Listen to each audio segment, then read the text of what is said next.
बहुत महत्वपूर्ण फैसला है।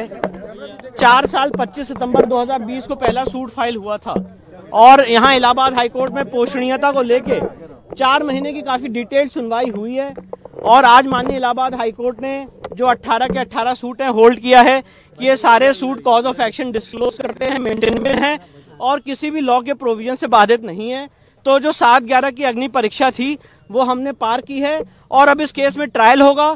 हम सारे लोगों को ये अपॉर्चुनिटी मिलेगी हम अपनी एविडेंस लीड करें और इन द मीन टाइम जो एडवोकेट कमीशन के सर्वे पे इलाहाबाद हाईकोर्ट के आदेश पे रोक लगाई है माननीय उच्चतम न्यायालय ने, हम in the mean time honourable supreme court जाएंगे और स्टे वेकेशन की मांग करेंगे। साथ ही साथ इस ऑर्डर के खिलाफ सुप्रीम कोर्ट में कैविएट भी दाखिल करें। आपका ग्राउंड क्या था जिसको कोर्ट ने अप्रूव किया? देखिए, सबसे बेसिक ग्राउंड हमारा यही था कि प्लेसेस ऑफ वर्शिप एक्ट धार्मिक स्वरूप तय करने की स्वतंत्रता देता है और जो एक गलत नैरेटिव फैलाया जा रहा है कि प्लेसेस ऑफ वर्शिप एक्ट से केस बाधित हैं, ये ज्ञान व्यापी में भी होल्ड हो चुका है इलाहाबाद हाईकोर्ट द्वारा ही कि ये case places of worship act से बाधित नहीं, वक्फ एक्ट से बाधित नहीं है और कृष्ण जन्मभूमि के केस में भी यही बात होल्ड हुई है। उसका मूल कारण ये है कि वक्फ का भी जो नोटिफिकेशन है वो नॉन मुस्लिम्स पे इस केस के फैक्ट्स में अप्लाई नहीं करता।